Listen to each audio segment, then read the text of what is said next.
வணக்கம் உறவுகளே, நான் உங்கள் தமிழரசி. இதுதான் நான் வாழ்ந்த வீடு, நான் இருந்த ஏரியா, நான் வாழ்ந்த இடம் இதுதான். இதை பார்த்துக்குங்க. நான் வாழ்ந்த இடம் கிராமம். அந்த கிராமத்துக்குள்ளே தான் அம்மா நான் அன்றைக்கி வந்திருக்கிறேன். என்னோடய வசந்த மாளிகை, நான் வாழ்ந்த வசந்த மாளிகை இதான். இதான் நான் வாழ்ந்த வசந்த மாளிகை. எப்படி இருக்குது பாருங்க. இன்னும் ஒன்றும் பராமரிப்பு இல்லாத அப்படியே போட்டுட்டாங்க. அதனால் வீடெல்லாம் இதாக இருக்குது. இங்கே கிராமத்திலலாம் குளிக்கிற இடம் இப்படி தானே இருக்கும். அது அப்படியே மாறாத அப்படியே இருக்குது பாருங்க.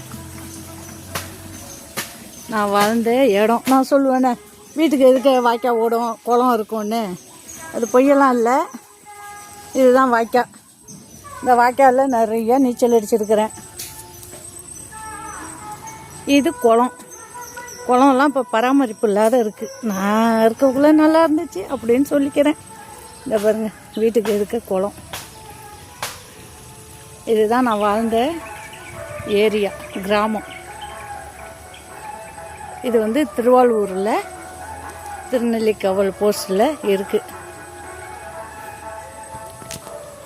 இவங்க தான் என் ஒப்படியா. இப்படி வேலி எதுக்க தான் நாங்கள் பேசிப்போம். எப்படி இருக்கீங்க நீ? அப்போ அண்ணி இருக்காங்களாம் பேத்தி.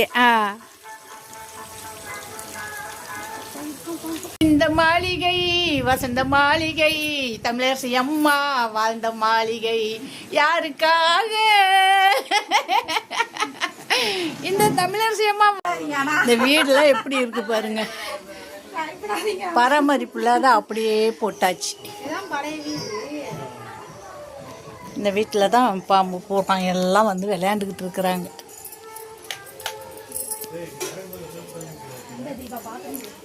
சூப்பர் வீடு பார்த்தீங்களா? இந்த வீட்டில் தான் நான் வாழ்ந்தேன். என்னோட வாழ்க்கை இந்த வீட்டில் தான் நான் என் வாழ்க்கையை தொடங்கினேன். அதை தான் இப்போ வந்தேன். சரி, அப்படியே நம்ம இந்த வீட்டையும் பார்த்துட்டு போயிடலாமே, நான் வாழ்ந்த வீட்டையும்ன்ட்டு அப்படியே நான் வந்தாச்சு. இந்த வீட்டில் என்னோட ஓப்படியாக இருக்கிறாங்க. புரியுதுங்களா? நான் பெரிய கோடீஸ்வரெலாம் கிடையாதுங்க. நான் சாதாரண ஒரு கிராமத்தில் வாழ்ந்த பெண்ணு தான். என்னோட கஷ்டத்துலேயும் என்ன விடாமுயற்சியிலையும் என்னோட உழைப்பிலையும் தான் சென்னையில் நான் அப்படி இருக்கிறேன். இதுதான் நான் வாழ்ந்த வசந்த மாளிகை. காட்டிட்டேனா? எல்லாரும் அப்படி வாழ்ந்திருப்பீங்க, இப்படி வாழ்ந்திருப்பீங்கங்குவீங்க. நான் வாழ்ந்த மாளிகை இது தான். என்னோட கணவர் வீடு இது தான். பிடிச்சிருந்தா லைக் பண்ணுங்கள், கமெண்ட் பண்ணுங்கள். பாய் உறவுகளே.